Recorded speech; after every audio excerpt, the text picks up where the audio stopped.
Si ya sabemos que los bebés leen de muchas formas y que la experiencia literaria y particularmente la experiencia poética es una experiencia de desciframiento que involucra muchos lenguajes, el tacto, el movimiento, la postura, la música, la voz, el olor, las palabras. Entonces, veremos en esta sección cómo el universo de la primera infancia, el entorno de la primera infancia, se ha ido llenando de libros que cada vez ofrecen más posibilidades y más experiencias de lenguaje al bebé. Ya al saber que los bebés son sujetos que descifran y son descifrados, y que durante la primera infancia nos suceden las cosas más asombrosas en el lenguaje, porque aprendemos a comunicarnos de muchas maneras, a hablar con palabras y acercarnos a la literatura. Al saber todo esto que sucede en la vida de los bebés, también se ha enriquecido de una manera inusitada el campo de la creación literaria y de la creación artística para la primera infancia. Las bibliotecas de la primera infancia son ahora uno de los campos más fértiles y más propicios para la innovación y para el encuentro de los lenguajes artísticos distintos. Música y palabra, imagen y palabra, y así van apareciendo a medida que el bebé va entrando en ese mundo del lenguaje todas las posibilidades y los géneros literarios. Ya habíamos hablado de poesía, por supuesto, ese nacimiento de la poesía, esa sonoridad de los cuerpos que cantan, que empieza con los arrullos, con los juegos de palabras, esto que yo llamo los libros sin páginas, todas estas canciones breves, todos estos limericks, nonsense, cuentos corporales, el del huevito, pero también este típico de todas las culturas, el tope, topetún, el acercarse y alejarse,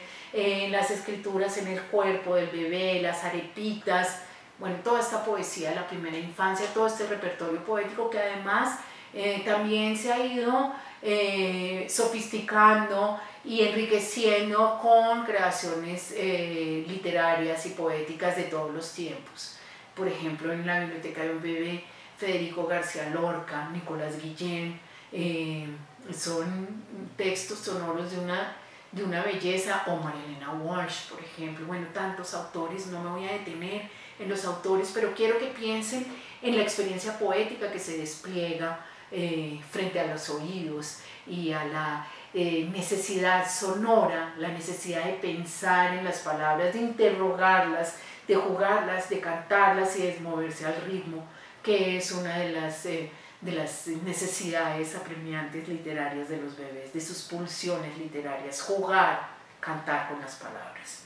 Al mismo tiempo que eso sucede, también piensen en esos bebés que empiezan a sentarse, que empiezan a estar leyendo con alguien, que empiezan a hojear sus primeros libros de tapas duras. Aquí tengo a Ernestina la gallina que puso un huevo en la cocina, estos libros que se pueden morder y tocar, que se pueden hojear con adultos, o los bebés aprenden a mirarlos en solitario, a apropiárselos, a dormir con ellos, a chuparlos, a comerlos, todo esto que abre el mundo de los bebés hacia la otra poética, que es la poética de la imagen. La relación entre la imagen y las palabras, que nos va a conectar y va a conectar a los bebés con el universo del libro álbum. Aquí tengo este libro emblemático de todas las infancias, donde viven los monstruos, de Maurice Sendak, en el que desde las guardas mismas entramos en un mundo en el que el diseño y la relación entre las palabras y las imágenes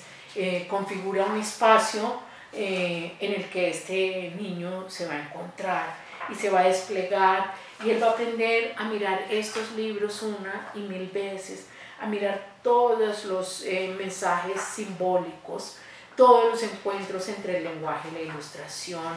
todas las maravillas que se abren. Entonces tenemos el mundo de los libros álbum, esos libros en los que la imagen y la palabra se juntan, se conjugan para construir un texto que necesita tanto de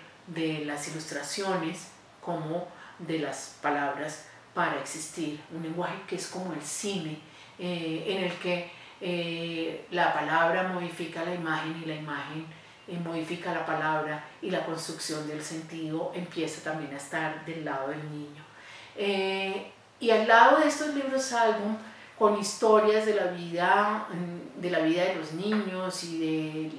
las vidas de nosotros, los humanos, se abre todo un mundo de narrativas insospechado. Cada vez libros más complejos, con estructuras de lenguaje más abiertas, con este tiempo que nos lleva a un universo que solo existe en el lenguaje, y esto va a ser muy importante para los niños. Había una vez, hace muchos, pero muchísimos años, en un país muy, pero muy lejano, estas estructuras que nos hablan de esas noches, la noche que Max se puso su traje de lobo y se dedicó a hacer travesuras de una clase y de otra, de esos otros mundos, de esas otras noches, de esas otras veces que no existen aquí y ahora, sino que están construidas en el lenguaje y que nos llevan al mundo de la ficción. Y así como los niños van descubriendo el mundo de la ficción y van haciéndose preguntas sobre la ficción, preguntas que los ayudan a lidiar con sus temores, con sus preguntas existenciales, que son muy fuertes en la primera infancia y que tienen que ver con el miedo que también va con este universo que se va abriendo y que se va llenando, este mundo mental, estos mundos posibles de los niños, pues al mismo tiempo que la vida emocional se va poblando de preguntas existenciales, de miedos y de sueños y de fantasías, también el mundo de lo real, la exploración de los mundos de la ciencia y de los mundos de la realidad cada vez más amplios y cada vez más abiertos, le proponen a los niños una entrada al mundo de los libros informativos, de la no ficción. De esta forma, en la primera infancia, una biblioteca para la primera infancia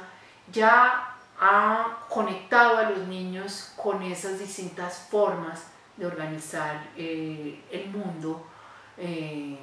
simbólico. Y ahí tenemos todos los géneros literarios, la poesía, la imagen, con todas sus sofisticaciones, el libro álbum, la narrativa, no necesariamente ilustrada, porque ya los niños empiezan cada vez a acceder a mitos, a leyendas y a narraciones que los llevan a otros universos posibles. Y para finalizar, los libros informativos que conectan sus preguntas, sus deseos de saber, sus incesantes porqués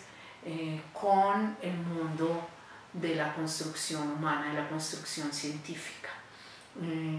Todo esto ha sucedido antes de que alguien entre a lo que antes era la escuela. Ese niño que está ante las puertas de esa escuela de antes, que se alista para empezar a ser un lector alfabético, ya indudablemente ha tenido un acceso al mundo del lenguaje y al mundo de la lectura.